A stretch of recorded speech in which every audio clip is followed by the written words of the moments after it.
Sean Kirkpatrick is lying, the Vatican is in on it, and the beings might be other dimensional. Alright, let's talk about the David Grusch interview. Get in here, this is Jack with Cosmic Road. I talk about UFOs and the paranormal. Please hit like, please subscribe, share on social media, and let me know what you think in the comments below. Of course, everybody has been waiting for UFO whistleblower David Grusch to come out with this full-length interview with Ross Coulthart. I think it's full-length. Some people are saying there might be additional stuff later. We'll see. But whatever, it's a fantastic interview with Ross Coulthart. And David Grusch goes into more detail, or, we're able to see more detail than we have seen before, including some really juicy stuff. Let's start with what he had to say about Sean Kirkpatrick, the lovely Dr. Sean Kirkpatrick. Here goes. Only a few weeks ago, 19th of April, the head of the Pentagon's U.A.P. investigations program, Dr. Sean Kirkpatrick, told Congress AARO, that's the Pentagon's UFO investigation body, has found no credible evidence thus far of extraterrestrial activity, off-world technology, or objects that defy the known laws of physics. While a large number of cases in our holdings remain technically unresolved, this is primarily due to a lack of data associated with those cases. Was that a lie? Well, I know Dr. Sean Kirkpatrick. I've known him for about 8 years. And, I expressed some concerns to Dr. Kirkpatrick about a year ago and told him what I was starting to uncover.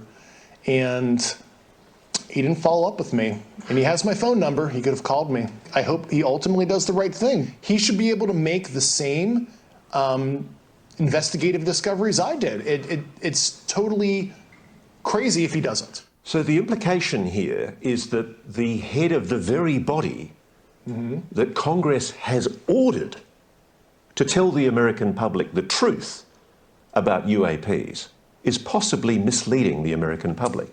Do you think the American public is being lied to? Well, they've been lied to over the years, and I'm hoping that the lies stop. What? Sean Kirkpatrick lying about stuff, misleading the American public?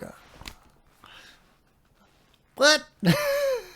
But it's really interesting that David Grusch apparently has known Sean Kirkpatrick for 8 years.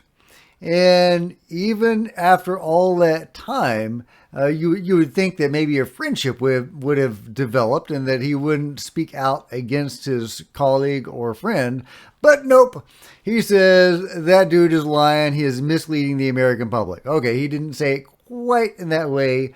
He said it in a more indirect way. The American public has been lied to. They have been misdirected. But it was clearly in the context of Dr. Sean Kirkpatrick and AARO. If you're right, if you're telling us the truth, everyone, the entire American public, has been lied to for decades. Yeah, there's a sophisticated disinformation campaign targeting the U.S. populace, which is extremely unethical and immoral. But why would we have such need for secrecy? What is the deal? What is the philosophy behind the cover-up? Well, David Grusch has some thoughts on that. Here goes. So the reason for the secrecy exactly is what? Feudalistic dominance, who can have both asymmetric technology for, it seems like, just fueling the war machine. A feudal mindset. That is really interesting. Okay. All right. That's interesting. A feudal mindset. So just like power for the sake of power, I guess, is what he's kind of saying. Makes sense to me, I guess. Of course, I think it goes deeper than that. If you've seen some of my videos, you know that I think that the research shows the rabbit hole goes deeper than what David Grusch has had access to.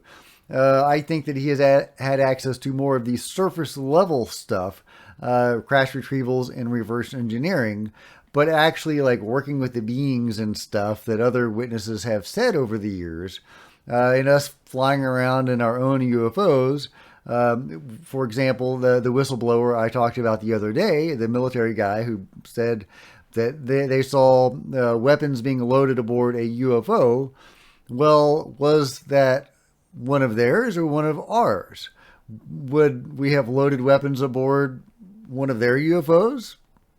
or is it more likely to be one of ours? I think that's more likely to be one of ours, and that's just one of multiple cases I've talked about over the last few months. So I think the research indicates that there's a much deeper interest in the control group with the phenomenon. There's a reason why we shoot at some UFOs, and we seem to be working with beings possibly from a different race than the one we're shooting at. But hey, this is David Grusch's story, and he says it's because of a feudal mindset. And that could very well be the case. But Grusch does talk about some of the crazier stuff. He does talk about giant UFOs. There are more concerning videos that left me with a lot of questions, yeah.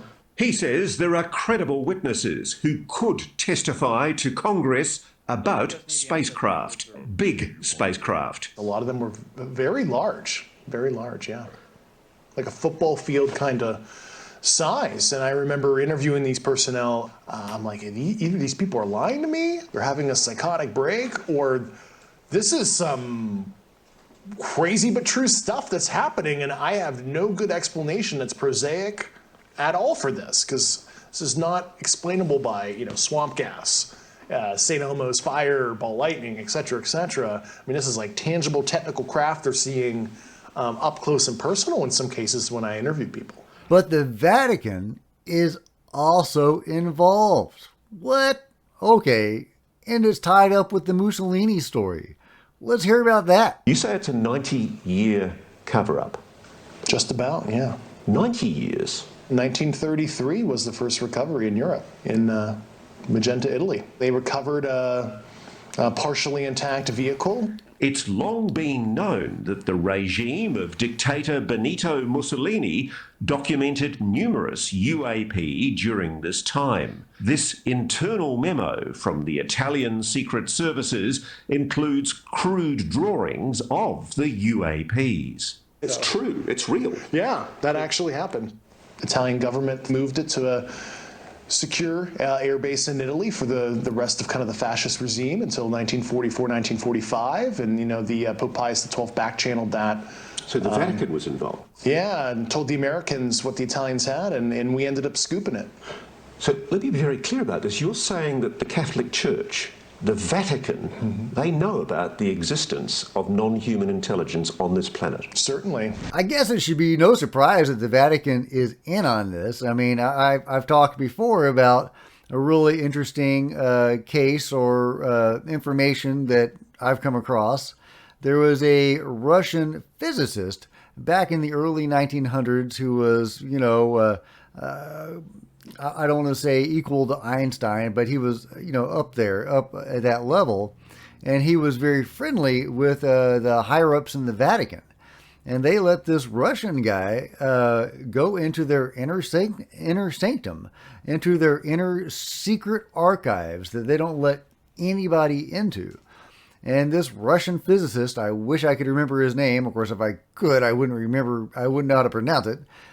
Anyway, he goes into the secret archives of the Vatican, and of course, he finds scrolls or old books, evidence of UFOs, and that the Vatican has been sitting on knowledge of non-human entities on Earth for hundreds of years. Of course, there are plenty of conspiracy theories that say that, hey, maybe the Vatican is working with the beings.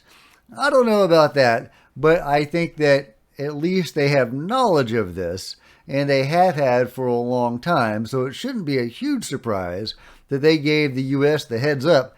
Hey, Mussolini's got a UFO, or the former Mussolini at that point has got a UFO. Maybe you should go pick it up. And if that's the case, it's interesting that they chose to give it to the Americans instead of the Soviets, if they were so friendly with the Russians. Anyway, so ETs might be other dimensional, and they might be very well known to the Vatican.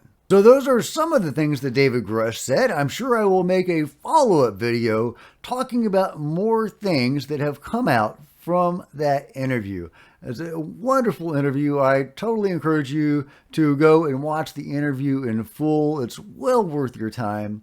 But this is some of the juiciest stuff and some of the most credible stuff coming from a very credible person that has ever come out. So I love it, and I can't wait for more. I can't wait for the other whistleblowers to come forward publicly talking about this and giving interviews. And I can't wait for the next shoe to drop. This is amazing stuff. So let me know what you think in the comments below. And if you've enjoyed this video, please give me a big thumbs up. I sure would appreciate it. That'd be super awesome. Smash the subscribe button and the bell to be notified of future videos. You don't want to miss a thing. Join me on social media. There's Facebook and Twitter links below. That'd be really cool if you would join me there and share this video when it drops on social media. There's plenty of other videos to check out on the channel, so do that at your leisure, and I will see you next time. This is Jack with Cosmic Road signing out.